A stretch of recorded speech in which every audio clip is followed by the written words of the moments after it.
Wholeness and welcome. This is Josh Dippold of Integrating Presence, and today's talk entitled Full of Love.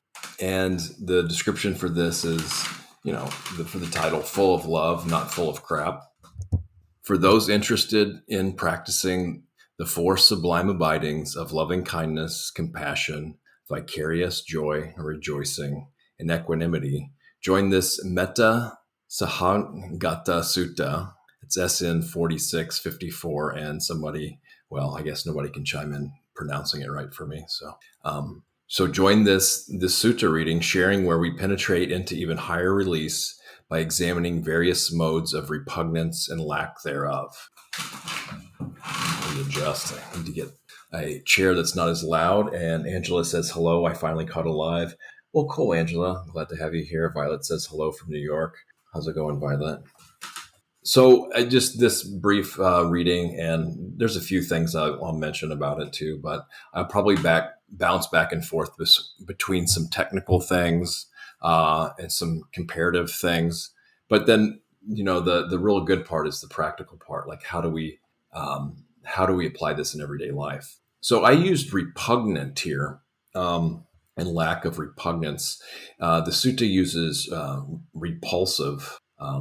And not repulsive.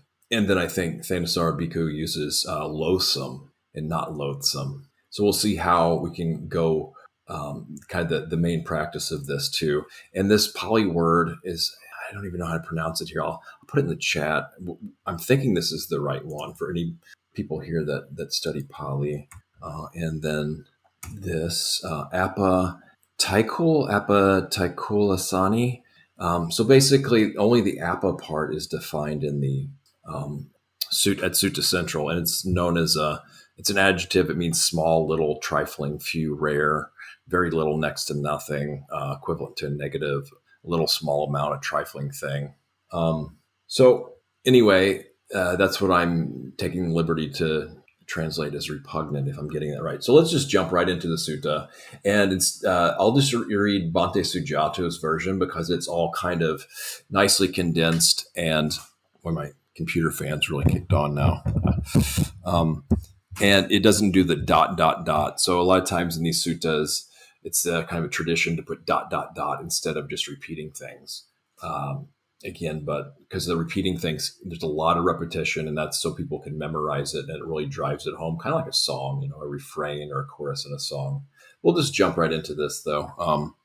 At one time, the Buddha was staying in the land of the Kolyans, where they have a town called Halayadevasana.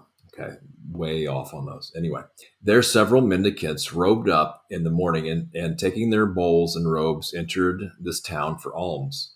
Then it occurred to him, it's too early to wander for alms in Halayadevasana. Why don't we go to the monastery of the wanderers who follow other paths? So they went to the monastery of the wanderers who follow other paths and exchanged greetings with the wanderers there. When the greetings and polite conversation were over, they sat down to one side.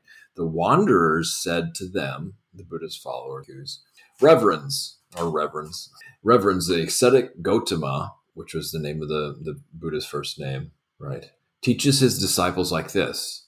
Come, mendicants, give up these 5 hindrances, corruptions of the heart that weaken wisdom, and meditate spreading a heart full of love to one direction, and to the second, to the third, and to the fourth. In the same way, above, below, across, everywhere, all around, spread a heart full of love to the whole world, abundant, expansive, limitless, free of enmity and ill will. Meditate spreading a heart full of compassion to one direction, and to the second, to the third, and the fourth. In the same way, below, across, everywhere, all around, spread a heart full of compassion to the whole world. Abundant, expansive, limitless, free of enmity and ill will.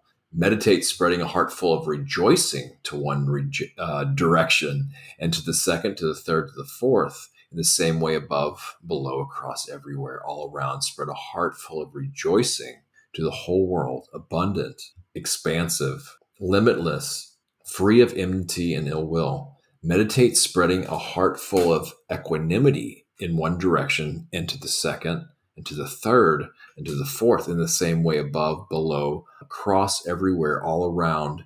They spread a heart full of equanimity to the whole world, abundant, expansive, limitless, free of enmity and ill will. We too teach our disciples in just the same way. What then is the difference between the ascetic Gautama's teaching and instruction of ours? Those mendicants neither approved nor dismissed that statement of the wanderers who follow other paths. They got up from their seats thinking, we will learn the meaning of this statement from the Buddha himself. And then after the meal, when they returned from the alms round, they went up to the Buddha, bowed, sat down to one side, and told him what happened. And the Buddha said, mendicants, when wanderers who follow other paths say, you should say this. Let me start over with that one. Mendicants, when wanderers who follow other paths say this, you should say to them, but reverends, how is the heart's release by love developed? What is its destination, apex, fruit, and end? How is the heart's release by compassion developed? What is its destination, apex, fruit, and end? How is the heart's release by rejoicing developed? What is its destination, apex, fruit, and end? And finally, how is the heart's release by equanimity developed? What is its destination, apex, fruit, and end? Question like this, the wanderers who follow other paths would be stumped, and in addition, would get frustrated. Why is that? Because they're out of their element. I don't see anyone in this world with its gods, Maras, Brahmas, this population with its ascetics and Brahmins, its gods and humans who could provide a satisfying answer to these questions, except for the realized one or his disciple or someone who's heard it from them. Old school landline. I just did about 3 of these, and I was like, okay, is the phone going to ring? And I even turned it off on some of them, but forgot today. So, all right, continuing here. We're way over halfway done. How is the heart's release? Now it goes into each of the 4 Brahma Viharas, which he translates here as love for metta or loving kindness. And how is the heart's release by love developed? What is its destination, apex, fruit, and end?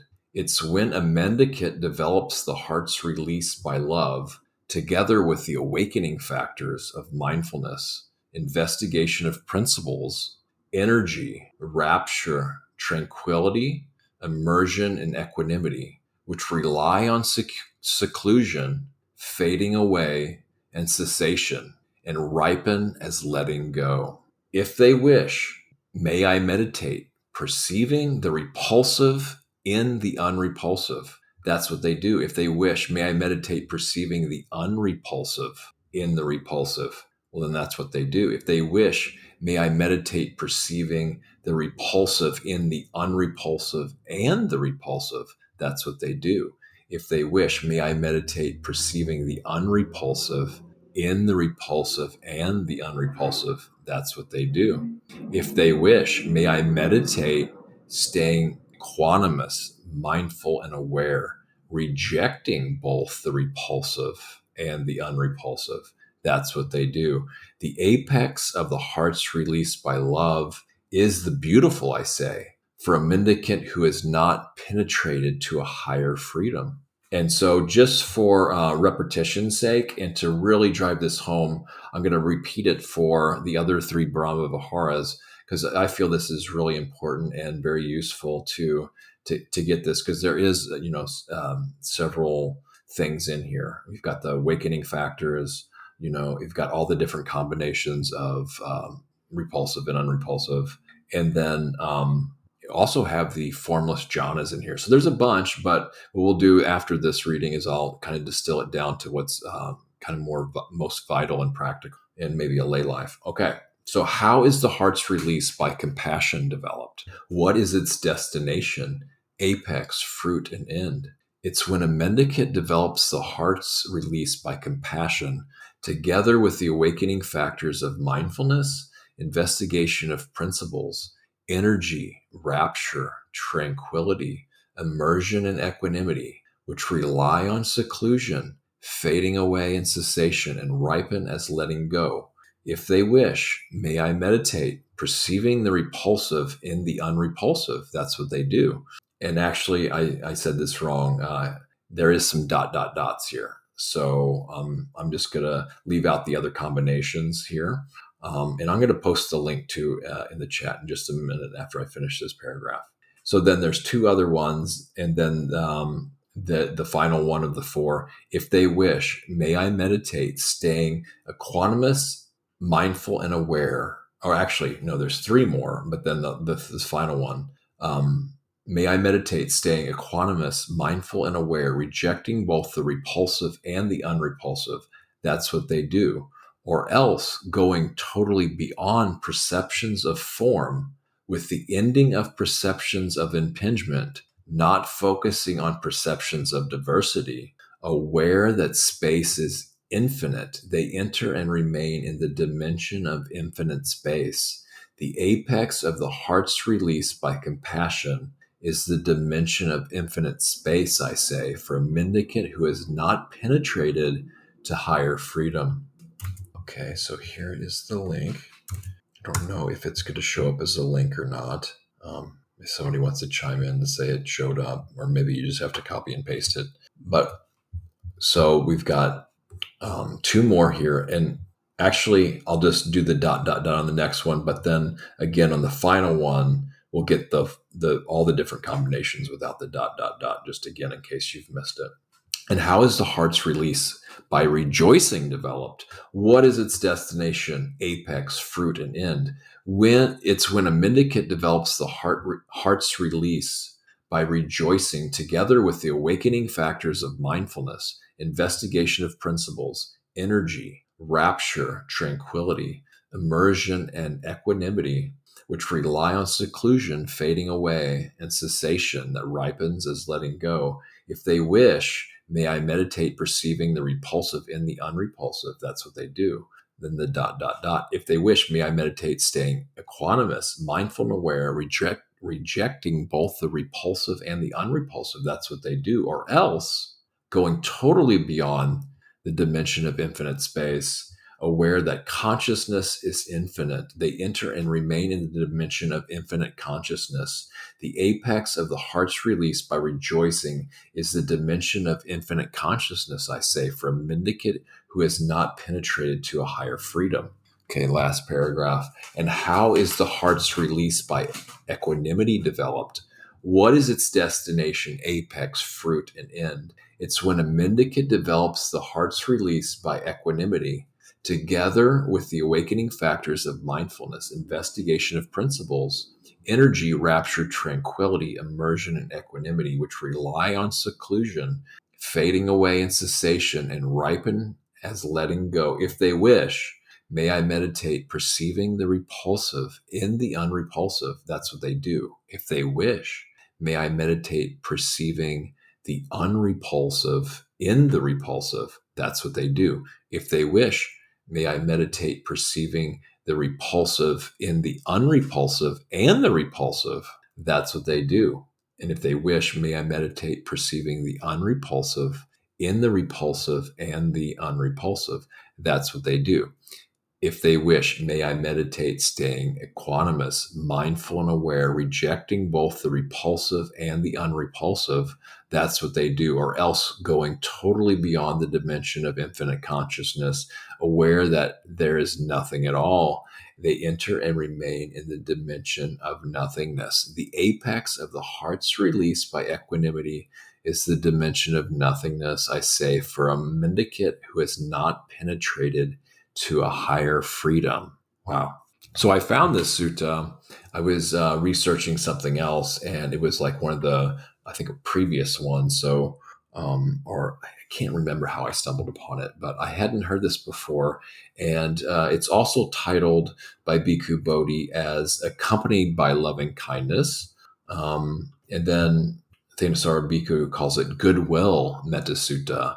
So he translates metta as goodwill. It's translated loving kindness. And I think, Bhante Sujata just calls it love here. All right. So the other few things I wanted to mention about this before really digging in is why don't we just start with the practical daily life of this? Well, maybe we ought to, I guess, get to the kind of the really the crux of this and see kind of like Well, what is the importance of this? I mean, I'm sure plenty of you here are probably familiar with, loving kindness and the Brahma Viharas of the loving kindness practice, compassion practice, rejoicing or sympathetic, empathetic or altruistic joy, rejoicing, and then equanimity. And these are formal practices that we can practice and cultivate and develop.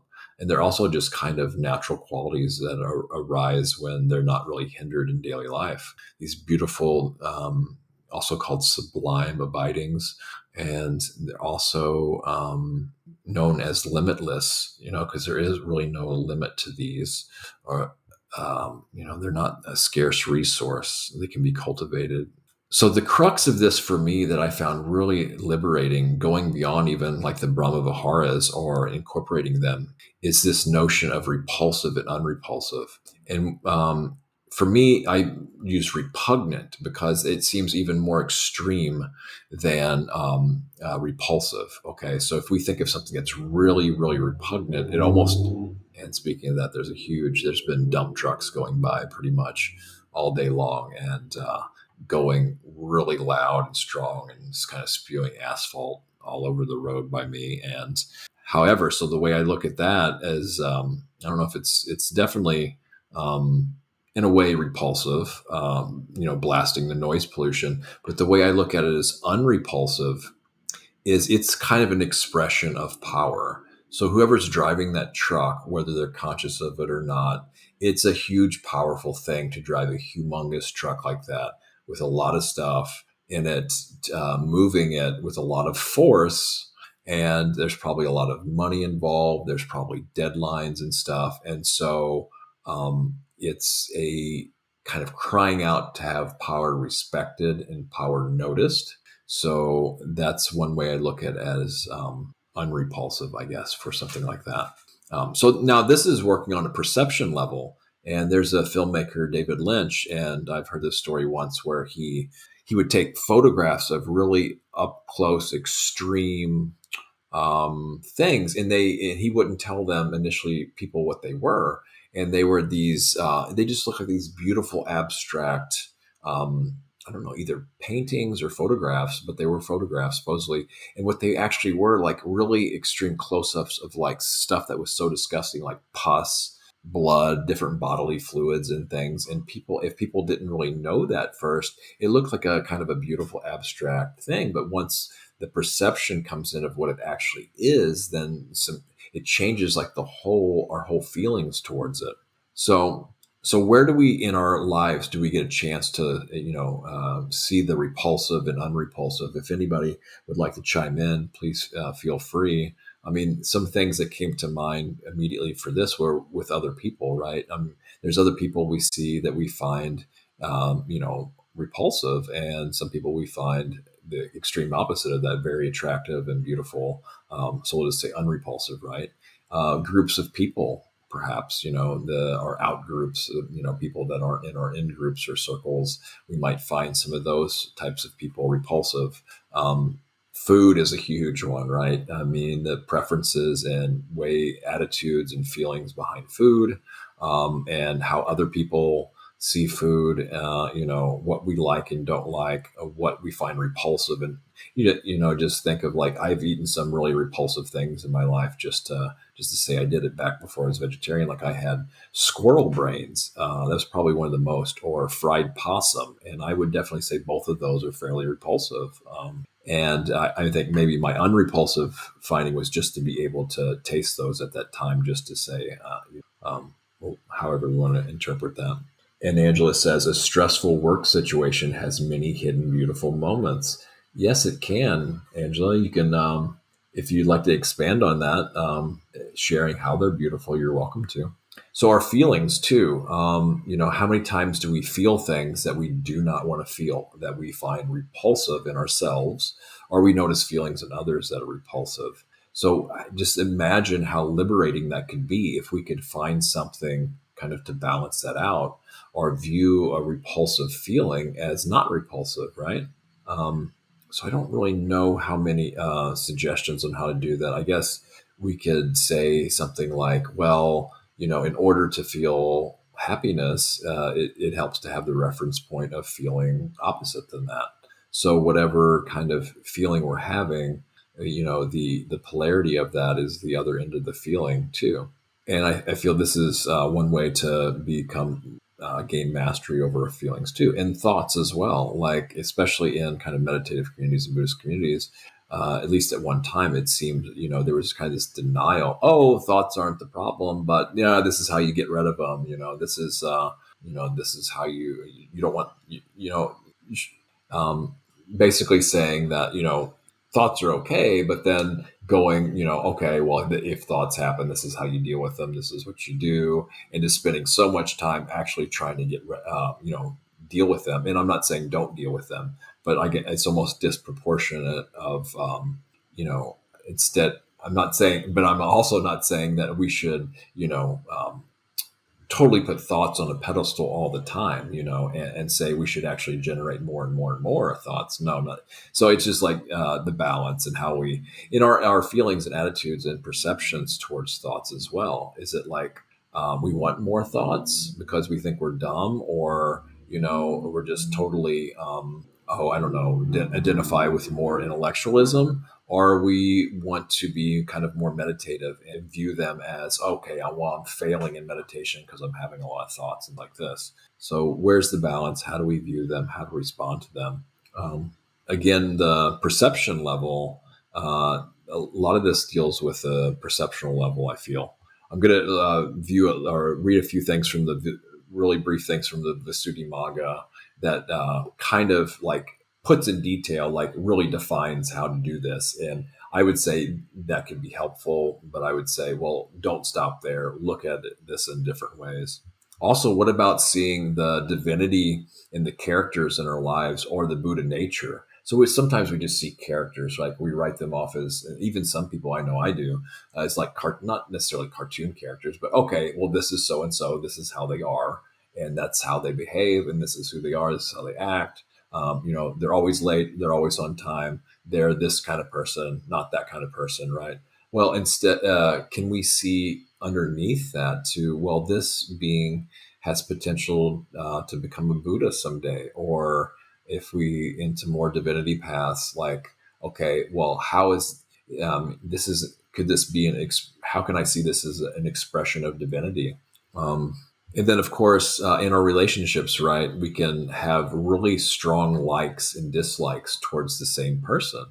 How many times, or at least me, where I can see such beautiful, lovely qualities and things that are really attractive, and then at other times see just such horrendous things that are repulsive and disgusting. And it's like, how the hell did this happen? Who is this person, kind of thing, right? And so that's a beautiful way to work with this freedom of the heart by in our relationships, is seeing these. I mean, I kind of went to extremes there, but just things we like and don't like about someone too. Okay, so Angela says, I celebrate a win when I remain calm and easy in my mind when I'm stretched too thin. To see challenging coworkers as a being who is also learning and deciphering information. I can connect with my patients in small ways, even when they present upset, angry. Yeah, it's beautiful, right?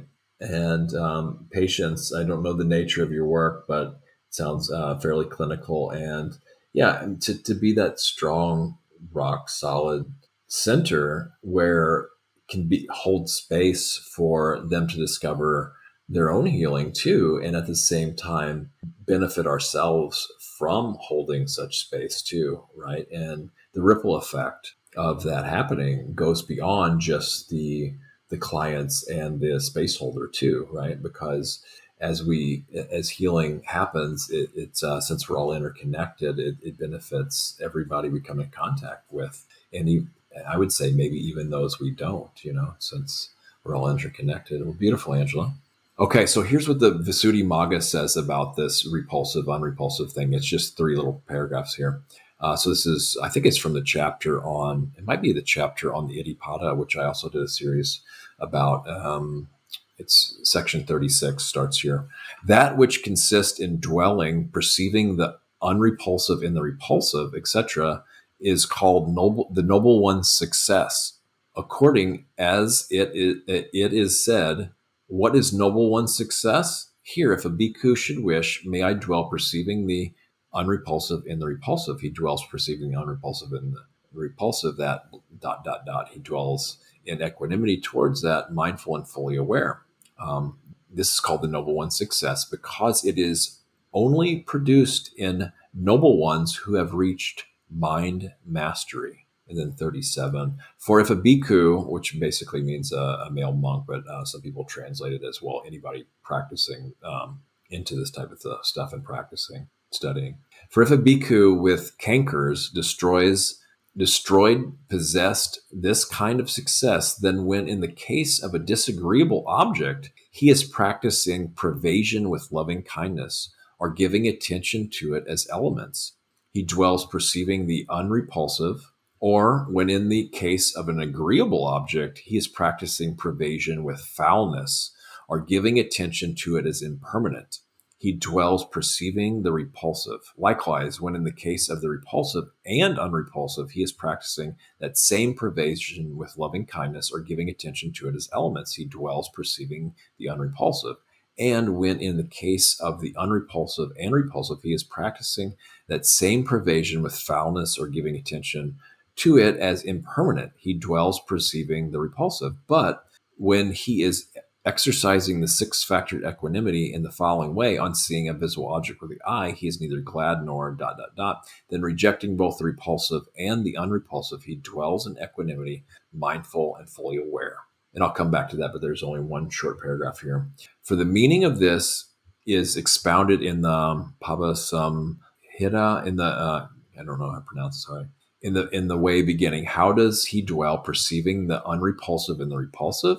In the case of a disagreeable object, he pervades it with loving kindness or he treats it as elements. Thus, it's called the noble one's success because it's only produced in the noble ones who have reached mind mastery. So basically kind of a repeating there. So the key things to this are, okay, so if something's disagreeable, our obvious default mode is to not, maybe have ill will or wanting to get rid of it at least, or push it away, not wanting to have anything, fond or loving kindness or goodwill towards it. So that's the antidote. They actually do the exact opposite. So if we encounter something disagreeable, one way is to practice loving kindness with it, or giving it attention as elements. So instead of, usually we see something and then it's not that big a deal anymore. We're now focused on how we feel about it, our thoughts about it.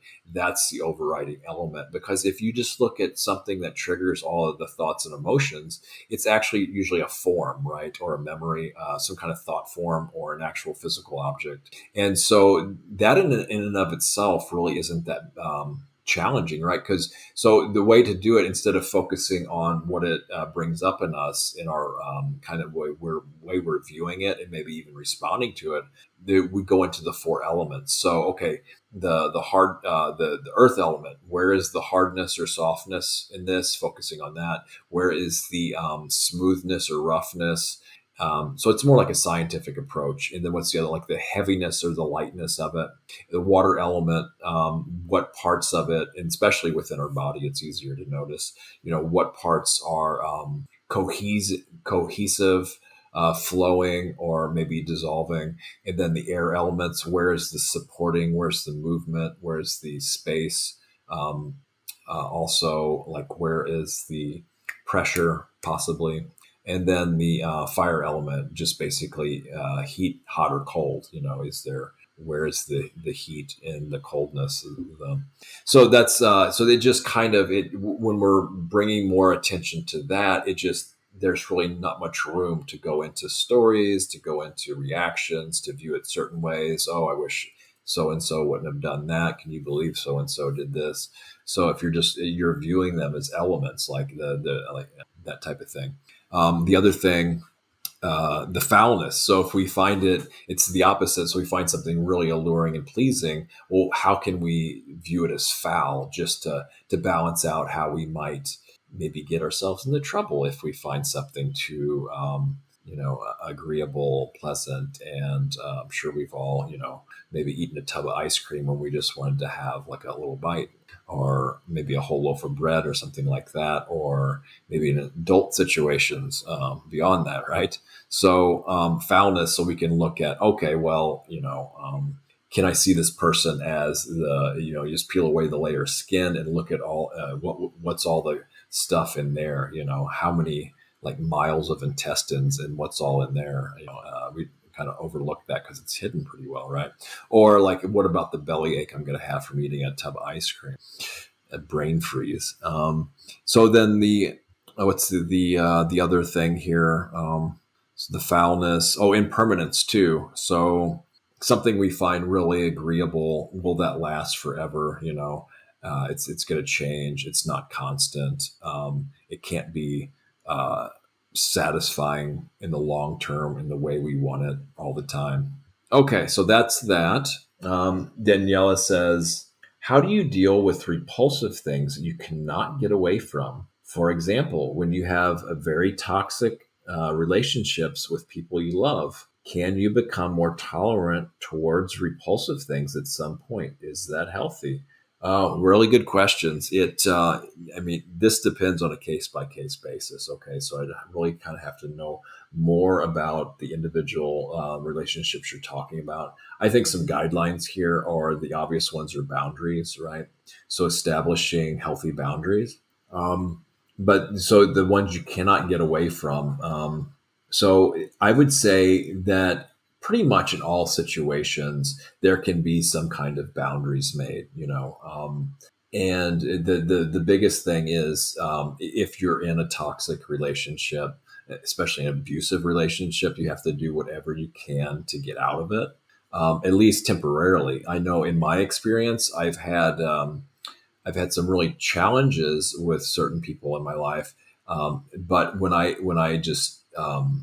I put those boundaries up, what happened is we both realized that how much we really appreciated each other, and maybe how much we were really treating each other badly, and also like treating myself badly too, and didn't realize it until that space was established and those boundaries were established, and then in that time away, it just gave more appreciation. Now I'm not now sometimes the most compassionate thing we can do is create strong boundaries and maintain them and send kind of compassion from a distance. And that could last the rest of our lives, right?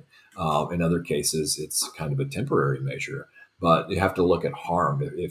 If harm's involved, then abuse is involved, then have to do whatever you can to get out of that. Even if it's a huge inconvenience, that's not going to last forever. So that's what I would say about that. Can you become more tolerant towards repulsive things at some point? Yes, and this is just what this whole thing is, and it's a practice too.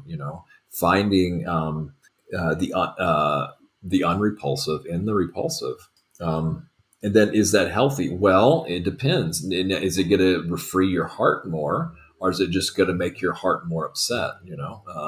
So, and I think it can also be and feel it's a gradual practice, right? So you can't go from, let's say, wherever we are now to complete utter liberation with no more problems ever. I mean, the Buddha said this is possible, nibbana, right? I mean, maybe that's a distorted way to look at it, but it's the full liberation of the heart.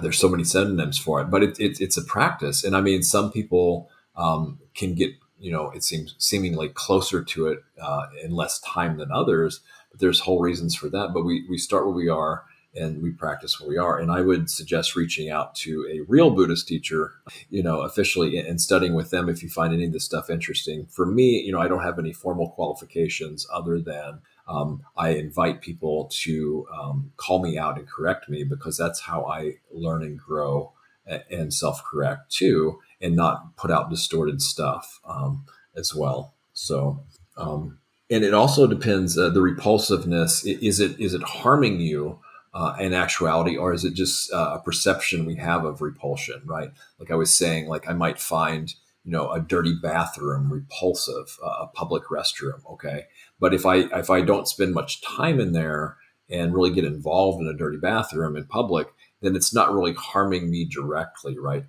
But in my mind is reacting to it, and maybe emotions saying, "Oh, this is horrible. I can't believe this is disgusting. Why are these people so filthy? Why don't they just clean this up? I can't believe I have to use this now." So, so that kind of thing is not healthy. My reaction to it, but in all actuality, you just you could just put on rubber gloves and maybe a mask if you have to, if it smells that bad, and just go clean it. So that's one example. Now, I would look at harm for as far as the healthy. If harm's involved, then no. Yeah, for me, any kind of harm is really not healthy. I mean, there's maybe a few exceptions, like if you're trying to save someone's life and some harm needs to be involved in order to. So we get into moral, ethical implications, but just kind of we use our common sense on that. So I hope it's something of that from useful with me rambling here. So I just wanted to go into a few more things here, the key differences in these translations, and this is more technical things. And I would just mention that I've done some work in, you're welcome, Daniela, some work in some translation things, but with some Chinese translations. However, I wouldn't really consider it much help because I don't really know any Chinese, but my little contribution when I'm not getting in the way of other people's more significant contributions. And that's not just me looking down on myself, because if I knew Chinese, it would be different, right? I could actually contribute more. But my small contribution is getting a literal word by word translation where it doesn't make all that much sense in English.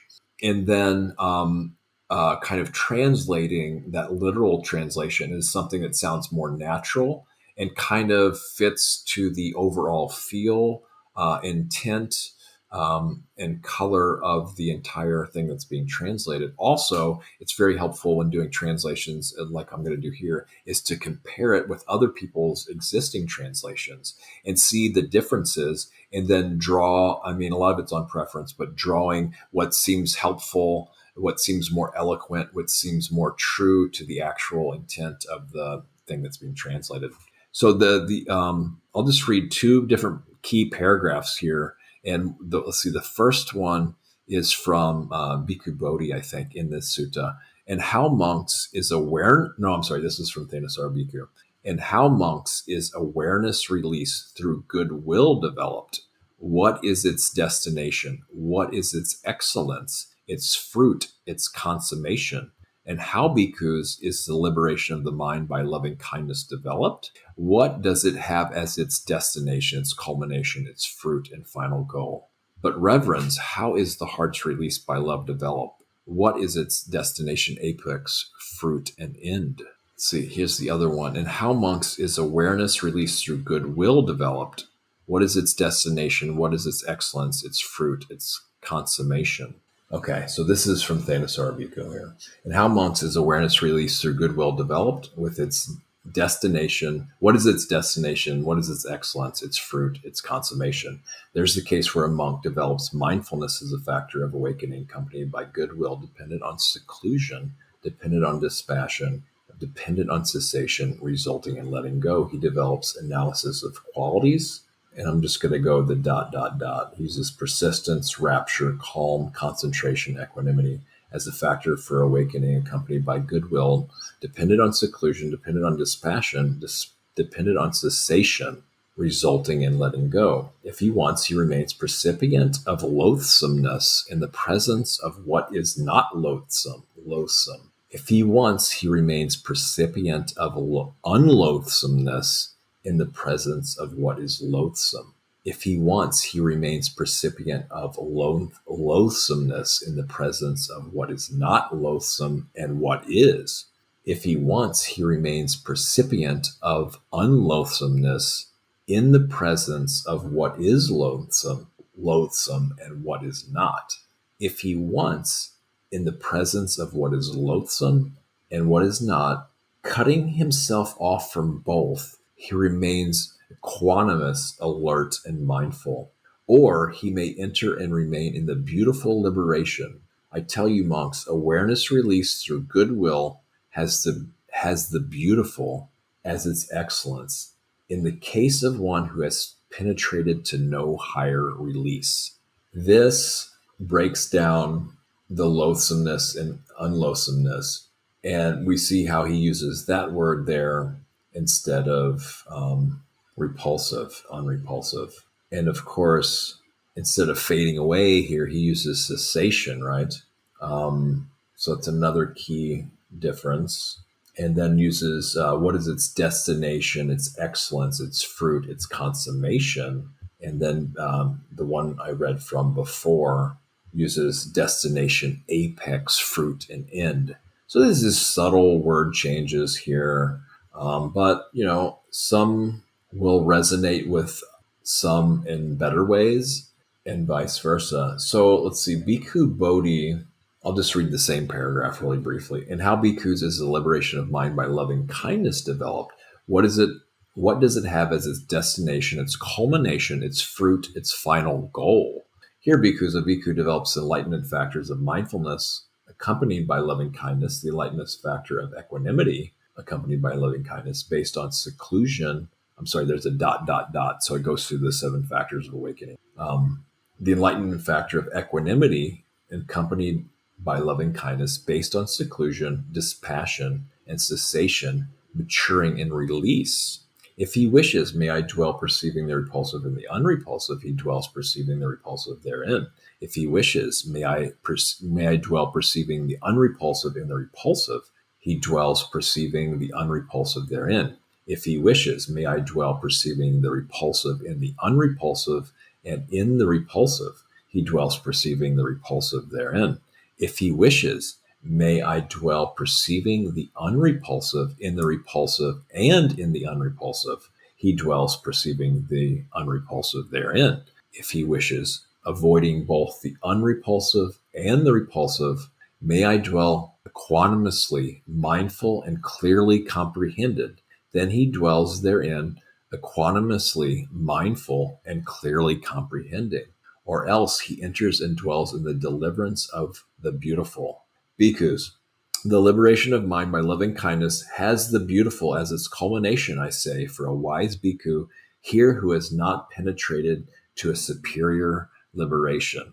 Okay, so that is the one on loving kindness. And then, of course, it goes into compassion. And the compassion has the base of the infinity of space as its culmination. So that corresponds with what people call the first formless, or the 5th jhana of the boundless space. And so how that corresponds, how compassion corresponds with that one. And the next one, altruistic joy, or it's called, what is it called? Help me out here. Not upekkha is, so it's, wow, I'm blanking on that. Anyway, if I think of it here, I'll give the Pali. But the altruistic joy, because the liberation of mind of altruistic joy has the base of infinity of consciousness as its culmination. So the next jhana up would be the, if people are giving them numbers, so that's the 6th one, boundless consciousness, and how that can be associated with that. And of course, the last one, though, that with equanimity, it says, because the liberation of mind by equanimity has the base of nothingness as its culmination, I say. So this is the 7th jhana, or the the 3rd formless. So one before the last one of neither perception nor non-perception, and this nothingness or no thingness. So, and then it's interesting here, of all this freedom of heart, this release of heart, it's still, this one obviously is not, well, not maybe obviously, but for those who haven't penetrated into superior liberation. So yes, even the next higher jhana is more liberating in a way, the base of neither perception or non-perception, but going even beyond that, of course, is the goal here, nibbana. And, that is the ultimate goal, I guess we could say here. All right, well, I'm going to start wrapping this up here. Those are just kind of technical notes.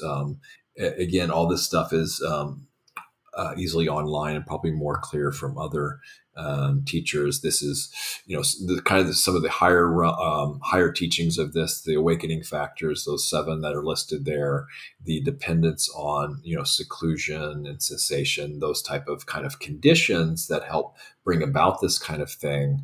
And then, of course, these higher levels, or refined states of absorption, known as the jhanas, are associated here too. But the takeaway from this, the more practical thing in our daily lives, I feel, is this noticing this repulsiveness in this unrepulsiveness in life. The easier way even than that, maybe it's related or not, is just pleasant and unpleasant, this hedonic tone that's emphasized a lot in Buddhism. So, but this has kind of more of a charge and more immediate if we look at it as repugnant or repulsive or loathsome, and not that way, right? It just kind of makes it more binary instead of the 3 Vedana, which is the pleasant, unpleasant, and then the third one, neither pleasant nor unpleasant, and that deals with equanimity. So again, in our daily lives, so I'll leave you with this question here. Well, before I do that, let me just, I just want to point out another quick technical note that I could be wrong, so please reach out and connect me. But I want to say that said in the Visuddhimagga that said that metta, compassion, and rejoicing can only, if we're doing these as formal practices to enter jhanas, that they can only get to like the second, third, first, second, third, and maybe fourth. I'm not sure, but from what I want to mention, or what I remember, is that either the Visuddhimagga said it's not possible to use those as a formal practice to enter into the formless jhanas. But it's interesting how this sutta, unless I'm reading the sutta wrong, and they're not associated, but it does have them right next to what I just went over before this, right? So I'd be interested in kind of the explanation of that, or someone correcting me of, well, no, the Visuddhimagga does say that you can do that into the formless realms or whatever. Anyway, okay, now back to the practical part to leave you guys with here. So how can we better identify and be mindful of repulsive and unrepulsive in daily life, right? How many times do we notice repulsive, right? Or well, I mean, maybe not. Okay, so if I'm more of an aversive personality type, I'm probably going to remember or notice more repulsive things. They stick out more. They get my attention more. But if I'm more into the maybe greed or lust personality type, I'm just going to look over the repulsive stuff and focus just on the unrepulsive stuff. So how can we notice both of these better in our lives? I'm sure we probably maybe lean one way or the other more than the other. So, what are we not being mindful of? Do we not notice repulsiveness as much? Or do we not notice unrepulsiveness as much in daily life? And then when we do notice these things, how are we noticing them? What kind of wakes us up to be aware of that? And then also kind of what is our ensuing behavior when we do find something repulsive or unrepulsive? And then what is it like when we actually know that we identify and see and know something is repulsive? And how does that change when we just on autopilot and don't notice how something's repulsive or unrepulsive? Usually when we recognize that, there's more wisdom available to how we view it and respond to it. And then how can we work with these dynamics of repulsive and repugnant, and unrepulsive or not repugnant, or loathsomeness and not loathsomeness, viewing one in the other in the other, or one in both of them, or the other in both of them, right? And actually, I wonder if Thanissaro Bhikkhu puts it a way that's different and adds new light on it here. Yeah, the percipient. So just one example here. If he wants, he remains percipient of loathsomeness in the presence of what is not loathsome. So that's a different way to language this. And I'll just read the rest here anyway. If he wants, he remains percipient of unloathsomeness in the presence of what is loathsome. If he wants, he remains percipient of loathsomeness in the presence of what is not loathsome and what is. If he wants, he remains percipient of unloathsomeness in the presence of what is loathsome and what is not. If he wants, in the presence of what is loathsome and what is not, cutting himself off from both, he remains equanimous, alert, and mindful. So that remaining percipient of unloathsomeness in the presence of what is loathsome, what's not. So percipient, I just give the dictionary definition for this, basically means, it says having a good understanding of things and perceptive. So when we really know something, have an understanding, and can perceive it, then we can focus more on whichever quality we want when in the presence of the other. So it's kind of like an energetic game, bringing more attention and awareness to the opposite. At least starting off, I think that's the easiest, just to look at it as almost like dualistic here, and then can go into the trinary of focusing on one when in the presence of both, unrepulsive, repulsive. Anyway, yeah, I welcome you all to try this out and see how much liberation of heart it results in, or what it brings up and in you, and how it might be useful or not, and how we might address to whatever happens in your practice of perception with this. And this can be done in formal meditation, everyday life too. It can be done, again, in people, groups, around food, around the feelings and thoughts we have. Again, the public bathrooms, I know maybe a little bit too graphic on that one. What about bad neighborhoods too? If you go into a bad neighborhood, or a good neighborhood, a really plush, schwanky neighborhood, luxurious neighborhood. Politicians, politicians you might like, or in my case, pretty much all the politicians are the other way for me. How am I going to see the unrepulsive in that? All right. Well, thank you guys for joining, and may I, you, and all of us come to know the true heart's release.